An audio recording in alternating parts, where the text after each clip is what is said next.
Brazil is a very beautiful country, known for many things, like its soccer. Brazil has won the most World Cup soccer tournaments than any other country in the world.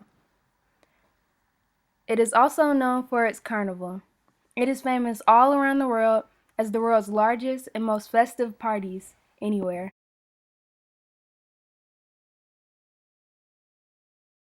Obviously, Brazil has much to be proud of, but there once was a time when it wasn't even its own independent nation.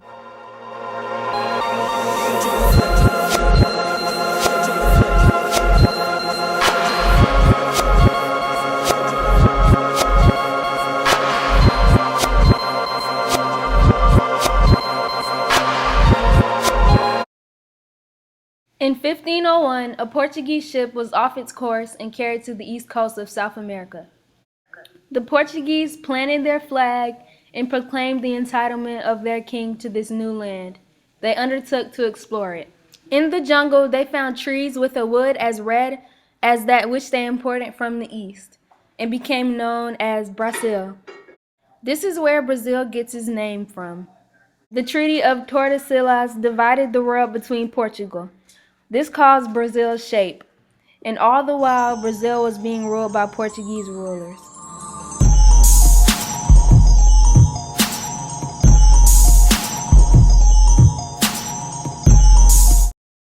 From 1821 to 1824, a series of political events occurred, most of which involved disputes between Portugal and Brazil. The French Revolutionary and Napoleonic Wars deeply affected Brazil, although the main events of those conflicts unfolded across the Atlantic. In 1807, Napoleon I invaded Portugal, a British ally largely to tighten the European blockade of Great Britain.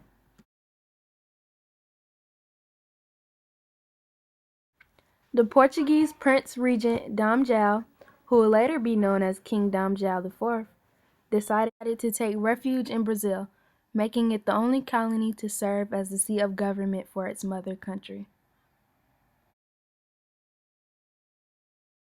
The prince, the royal family, and a horde of nobles left Portugal on November 29, 1807, under protection of the British fleet.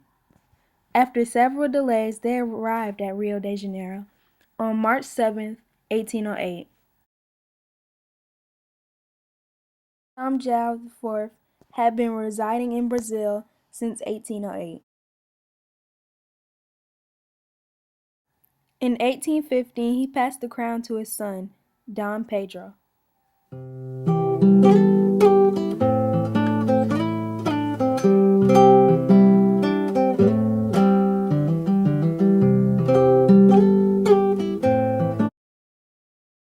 Dom Pedro was crowned regent prince. The outbreak of the Liberal Revolution of 1820 in Lisbon compelled João IV to return to Portugal in 1821. He left Brazil to his son, Pedro. As time went on, Pedro had to deal with threats from revolutionaries by Portuguese troops, all of which he subdued. The Portuguese government's threat to revoke the political autonomy that Brazil had enjoyed since 1808 was met with widespread discontent in Brazil. Pedro I chose the Brazilian side. The regime in Portugal labeled him a rebel, and he heard that Portugal was sending troops to arrest him. Luckily, he had enough military support to prohibit the landing of troops from Portugal, and Portugal's squadron of ships returned without him.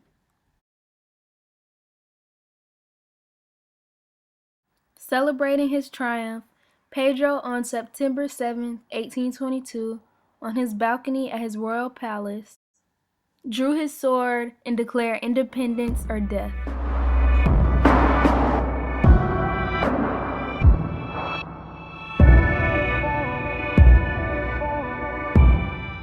After its independence, Brazil was a monarchy. Brazil's early years as an independent nation were extremely difficult. Exports remained low, and the domestic economy was depressed. But today, Brazil strives. and is a great country altogether. It's known for many things, and now you know the rich history behind it.